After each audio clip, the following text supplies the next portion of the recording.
Yani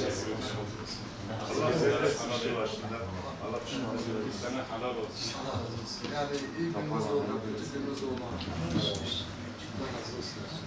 Bizler de burada hepimizden kardeşlerim.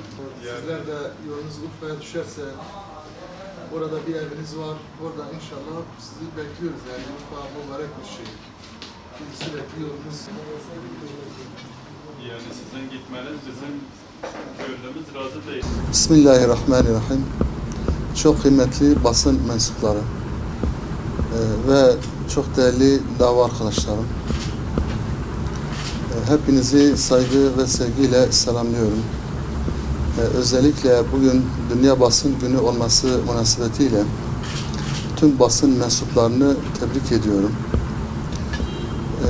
5 yıldan beridir şerefle Hüdapar Gaziantep İl Başkanlığı rozetini taşıyordum. İnşallah bugünden itibaren Faruk Göçer kardeşime görevimi devredeceğim. 2 dönemdir tüm il ilçe teşkilatlarımızla beraber Gaziantep şehrimizde çok güzel faaliyetler yürüttük, çok güzel çalışmalar yaptık. Tüm teşkilatlarımızla beraber gece gündüz demeden halkımızla iç içe olduk, halkımızla beraber çalıştık. Onların iyi gününde, kötü gününde yanlarında olmaya gayret gösterdik. Bununla beraber özellikle 24 Haziran seçimlerinde ilk defa Gaziantep şehrimizde Hüdapar olarak seçime girdik ve Gaziantep halkımızın çok ciddi bir teveccühü oldu. Bundan dolayı tüm Gaziantep halkımıza teşekkür ediyorum. Özellikle 5 yıldan beridir yakinen tanıdığımız sivil toplum kuruluşları oldu. Kendilerine ve teşkilatlarına bize olan ilgilerinden dolayı teşekkür ediyoruz.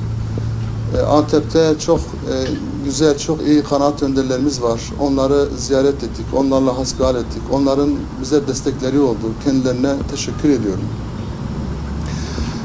Ve özellikle tüm il ilçe teşkilatlarımız dayanışma içerisinde hep beraber bu kutlu davanın adalet güneşini Gaziantep şehrimizin her köşesine yansıtmaya gayret gösterdik. Özellikle tüm il ilçe teşkilat ve üyelerimize teşekkür ediyorum.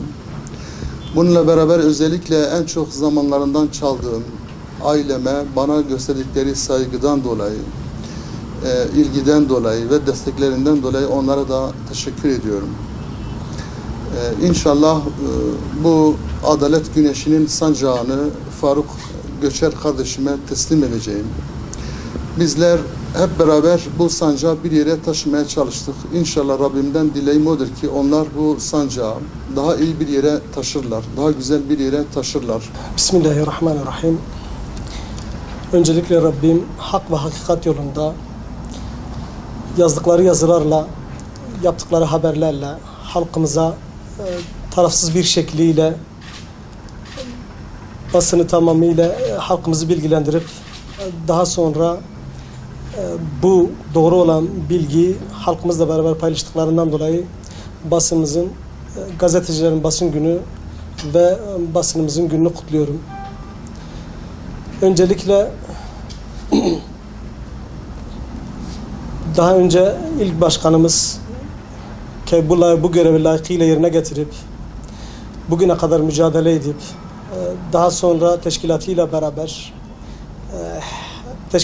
beraber bunu yerine getirip bugüne kadar bize bu bayrağı getirmiştir.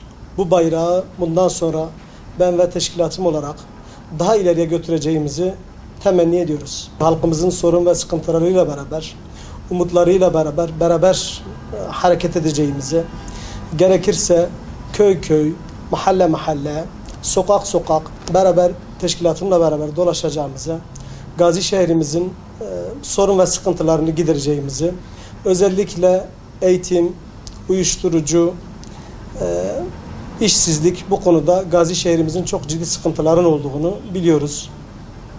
Bundan dolayı da il ve ilçe teşkilatlarımla beraber hak ve hakkaniyet ölçüsünde halkımızla beraber bu mücadeleyi sürdüreceğimizi temenni ediyoruz. Başkanımın da belirttiği gibi daha önce yaptıkları bu güzel kutlu davanın bayrağını bize teslim ettikten sonra biz de bu davayı en güzel şekilde yerine getirebilmek için mücadele edeceğimizi, gece gündüz demeden çalışacağımızı kendim ve teşkilatım adına inşallah bu kutlu yolu devam edeceğimizi söylemek isterim.